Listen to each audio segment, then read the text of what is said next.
Bonjour à tous, suite à une grosse demande, je vais vous faire un petit apprentissage sur comment, dans Twinmotion 2020, permettre cet effet-là qui consiste à faire monter mon modèle, à le développer au fur et à mesure de la vidéo. Je vais être le plus rapide possible. Bien, nous voici dans Twinmotion, sur le cœur de Notre-Dame. J'ai volontairement pris un petit bout parce que c'est un peu plus léger pour les besoins de la réalisation. Je vais immédiatement vous faire connaissance avec un outil indispensable qui s'appelle le cube de section. Voilà, ce cube de section, il va me venir découper mon modèle. Alors je vais commencer par l'agrandir en mettant à la taille de mon modèle, hein, donc une échelle voilà, importante. Alors là je vais faire ça, je vais jouer un petit peu. Hop, je vais l'élargir. Tac. Vous voyez bien qu'au fur et à mesure, il vient cacher mon modèle. Alors je vais le déplacer au centre. Poum, voilà, comme ça mon modèle, on ne le voit plus. Je vais cacher mon cube de section pour le moment. Hop, voilà. Et je vais, pour les besoins de l'étape suivante, faire clic droit, ne ratez pas cette étape, ajouter à la bibliothèque utilisateur. Vous comprendrez plus tard, ça va venir le mettre dans la bibliothèque là. Pourquoi? Étape suivante, je vais venir dans ma bibliothèque utilisateur, chercher un objet qui sera un objet primitif, une box. Hop, pour prendre n'importe laquelle, un cube c'est pratique parce que c'est droit. Et je vais mettre cette box à la taille verticale de mon objet. Ensuite, elle va juste me servir à tracer le chemin que va suivre la box de découpage. D'accord? Je vais tracer ce chemin, qui peut me servir pour mettre des bagnoles, des piétons, tout ce que vous voulez.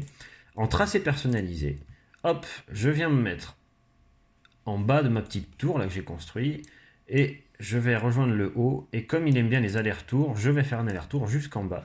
Suivez bien la verticale, hein, c'est important, sinon vous allez avoir des choses un peu bizarres. Voilà, j'ai mon chemin qui est tracé, je peux me débarrasser de ma box, j'en ai pas besoin. Voilà. Et voyez ce petit cube qui monte là, on va lui affecter notre section cut, notre section cube, exactement. Voilà, on peut modifier sa vitesse comme vous voulez. Donc je vais aller chercher, si j'ai bien fait mon étape clic droit, si vous ne l'avez pas fait, bah faites-la. Je vais aller chercher dans bibliothèque, bibliothèque utilisateur. Alors c'est le dernier, hein, parce qu'il me met toujours en dernier. Voilà, c'est section cube 7. C'est lui. Hein. Hop, et je vais le faire glisser dans ma box. Et là, vous allez voir tout de suite ce qui va se passer. Hop. Alors, il y a seulement un problème, c'est que voilà, mon objet personnalisé, il est un petit peu loin de mon modèle, donc dans ce cas-là, je ne m'embête pas. Je vais faire déplacement et je vais mettre ceci, hop là, bien en place sur le modèle, de façon à ce que j'ai l'intégralité de mon cœur qui se développe.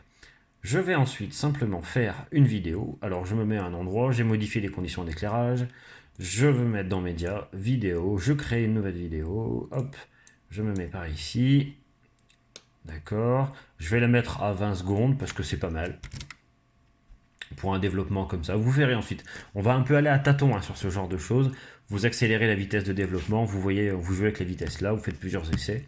Je vais me mettre, voilà, comme ça, et je fais une deuxième prise, hein, vous voyez tout de suite, ça fait des images clés, hop, voilà, je vais dans l'outil d'export, voilà, plus une petite astuce, on se met en 60 fps, par défaut il est à 30, c'est plus joli, ça vous permet d'avoir un petit peu de marge si vous voulez le ralentir en post-prod, voilà, pouf, pouf, pouf, export, je viens saisir ma vidéo, et là, exporter, je me mets dans mon truc, et j'exporte.